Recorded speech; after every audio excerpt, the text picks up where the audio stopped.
दोस्तों, आज की कहानी है भाभी मेरा हक उपहारों पर नहीं, आप सबके प्यार पर है।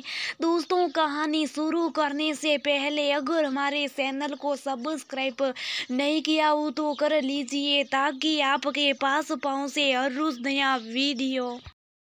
सीमा, तुम सुबह सुबह अलमारी में क्या खोज रही हो? आज तो तुमने हमारे साथ नाश्ता भी नहीं किया। क्या हुआ, कोई परेशानी है क्या? सीमा के पति नीरज ने उसके कंधे पर हाथ रखते हुए पूछा तो सीमा डर गई आंखों से उसकी तरफ देखते हुए बोली, नीरज, माँ जी ने आज सुबह बताया कि आपकी बड़ी बहन पूजा भाई दूज पर बच्चों के साथ आ रही है, तो उनके बच्चों को तो दिवाली के उपहार में नए कपड़े दिलाने पड़ेंगे। सोच रही हूँ कि दीदी को जो रक्षाबंधन पर मेरे भाई ने महंगी वाली साड़ी दी थी वही दे दी, क्योंकि हमारा बजट इतना नहीं है कि हम उनका नई साड़ी दिला सके। ऊपर से इस बार तो हमने घर की पुताई भी करवा ली, तो कैसे होगा सब, इसलिए वो साड़ी बाहर निकाल कर रख रही हूँ।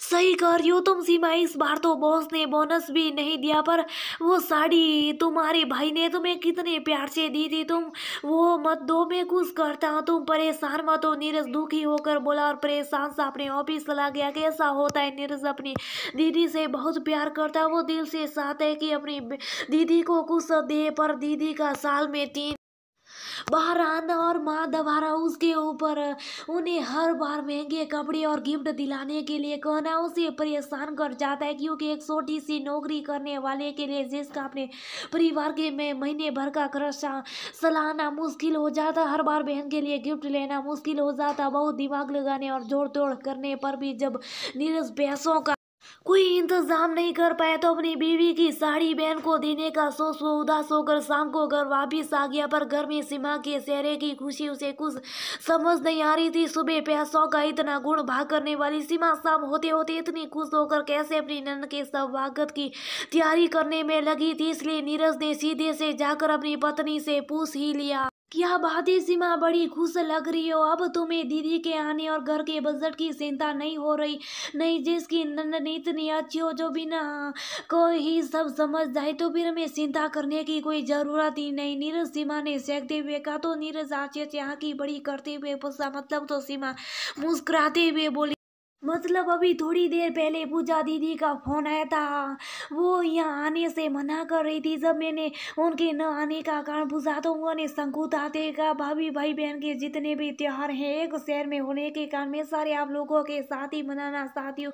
माँ भी हर बार बुलाती हूँ तो मैं मना नहीं कर पाती, पर अब मैं सोच रही हूँ कि आना बंद कर दूँ, क्योंकि हर बार आप जो उपहार और पैसे खर्च करती है वो मुझे अच्छा नहीं लगता। ऐसा लगता है जैसे मैंने वहाँ आकर फालतू में आप लोग पर अपना बोझ डाल दिया, इसलिए अब से मैं एक ही शर्त आऊंगी कि आप उपहार विदाई के नाम पर ज्यादा खर्च नहीं करोगी। साल में एक बार तो फिर भी ठीक है, पर हर बार नहीं। तो तुमने उनसे कहा नहीं कि ये उनका हक है? माँ भी तो यही कहती है, अगर मेरी आर्थिक स्थिति ठीक चल रही होती तो हमें कोई परेशानी भी नहीं है इन सब से।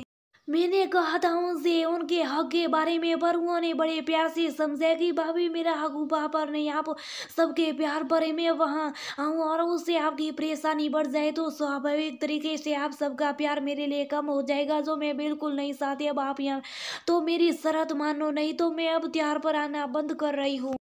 और तो और उन्होंने इसके लिए माँ जी को भी मना लिया, तो मैंने भी उसकी ज़्यादा खर्चा ना करने की शर्त मान ली, क्योंकि उनके आने से मैं कभी भी कोई परेशानी थी नहीं। परेशानी तो वजह की थी, जब वो परेशानी खत्म होगी तो मैं खुशी खुशी उनके स्वागत की तैयारी में लग गई। माँ की बात सुनकर नीरज के मन में अपनी बहन के लिए समान आराम में प्यार के आंसू झिलमिला उठे। सच में बहनें अपने भाई के घर किसी ऊपर यहाँ रुपये पैसे के लालच में नहीं आती, वो तो आती उनसे प्यार और सम्मान पाने, अपने बचपन को याद करने, और उन सबसे बड़ी बात यार पर माथे पर टीका और कलाई पर रेशमी डोर बांध अपने भाई की सलामती की दुआ करने।